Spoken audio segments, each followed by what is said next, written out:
सबसे common face surgery कौन सी होती है? राइनोप्लास्टी या नाक नेजल करेक्शन. नाक जो डिफॉर्म्ड होते हैं, अगर किसी की नाक समझो ज़्यादा हम्प है या क्रुकेड है या कर्व्ड है, ज़्यादा वाइड है, तो नाक के अलग अलग तरीके के करेक्शंस होते हैं. उनको नॉर्मलाइज करने की जो कोशिश की जाती है उसको राइनोप्लास्टी कहते हैं. सर आप गेस करो कि मेरा अगला सवाल क्या होने वाला है. प्राइस बताओ सर. तो on an average, again there are multiple things in rhinoplasty. कई बार सिर्फ स्किन या सॉफ्ट टिश्यू का करेक्शन होता है, कई बार अंदर के बोन्स को भी तोड़ के रिपोजिशन किया जाता है. अंदर के सेप्टम में कभी कभी कर्वेचर होता है. You must have heard of deviated septum, या जो ब्रीदिंग डिफिकल्टीज होते हैं उसकी वजह से स्नोरिंग होता है. हाँ, तो ये सारे मल्टीपल चीज़ें जो है ये कंबाइन की जाती है according to the requirement.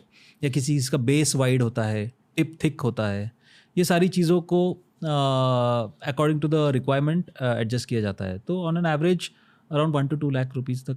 1-2 lakh में 2 टाटा नैनो लेने के बदले नाक बदल दो. यस. मैक्सिमम 2 लाख का खर्चा होता है राइनोप्लास्टी में. No, it is variable again. क्योंकि हर हॉस्पिटल में the rates and charges are different. हर पेशेंट की requirement is different. So it is variable, but this is an average figure I am talking of. Pain होता है?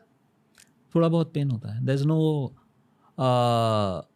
आई mean कोई भी surgery में हल्का सा पेन तो होता ही है. जी. But yes, it is manageable और इट इज़ टॉलरेबल. ओके. तो मान लो आपने संडे को सर्जरी कर ली, कब तक शहर में घूम सकते हो उस सर्जिकली ऑपरेटेड? अगेन आपने क्या क्या किया है अंदर उसके ऊपर डिपेंड करता है. जैसे कई नोज अगर ब्रॉड है या बोन्स अगर ब्रॉड है, तो हमको उस बोन को एक्चुअली फ्रैक्चर करना पड़ता है. You have to break the bone, उसको नैरो करने के लिए. एंड देन क्योंकि ये एक 3 डायमेंशनल स्ट्रक्चर है, राइट? तो जैसे हाथ में फ्रैक्चर हो जाता है तो आपको प्लास्टर लगाना पड़ता है. तो नाक की सर्जरी के बाद भी वो बोन्स वापस कोलैप्स ना हो, या वो वापस डिस्टर्ब ना हो, या कोई गलत पोजीशन में ना जाए, इसके लिए कई बार नाक के अंदर आपको 1-2 दिन के लिए समझो कुछ पैक करना पड़ता है. There is a nasal pack. या फिर नाक के ऊपर भी एक ड्रेसिंग या प्लास्टर जैसा ड्रेसिंग लगाया जाता है टू प्रोटेक्ट द बोन्स, और ताकि वो शिफ्ट ना हो या दोबारा से डिस्टर्ब ना हो. मैं पूछना चाहूँगा आपसे कि आई एम अज्यूमिंग फिर से 1 हफ्ते का रिकवरी टाइम रहता है? नहीं, तो जैसे फ्रैक्चर कोई भी हील होने में हड्डी को जुड़ना है वापस, जी, राइट? बट फेस की हड्डियाँ जो है वो पतली होती है, एंड रिलेटिवली फेस का ब्लड सर्कुलेशन जो है वो ज़्यादा होता है.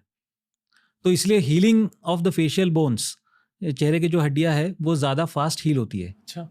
बट स्टिल उसमें कम से कम 2 से 3 हफ्ते का समय लगता है. तो 2 से तो 3 अगर हमको प्लास्टर नाक के ऊपर लगाने की ज़रूरत पड़ती है तो उसको कम से कम 2 से 3 हफ्ते रखा जाता है. जी. एंड उसके बाद भी नाक में कुछ हद तक स्वेलिंग रहती है, जो कि मेजॉरिटी ऑफ द स्वेलिंग 2 से 3 हफ्तों में सिग्निफिकेंटली कम हो जाती है. बट नाक के टिप की या बाकी एरियाज़ की जो स्वेलिंग है उसको कम होने में 4 से 6 महीने भी लग सकते हैं.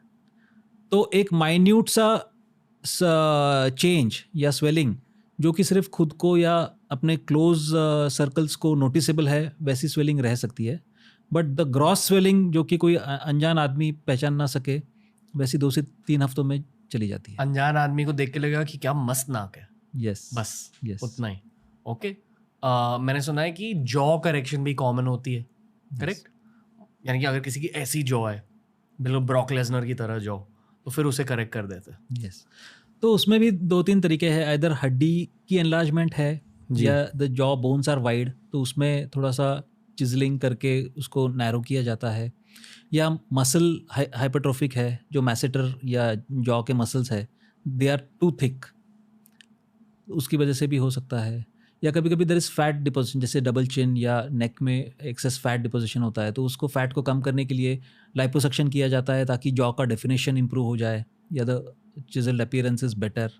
या sometimes the buccal fat is excess, तो बकल फैट या गाल के अंदर जो फैट है उसको कम किया जाता है to reduce the fullness of the cheeks. तो there are multiple things, it varies from patient to patient. Chisel, bone को चिजल करते हो? यस.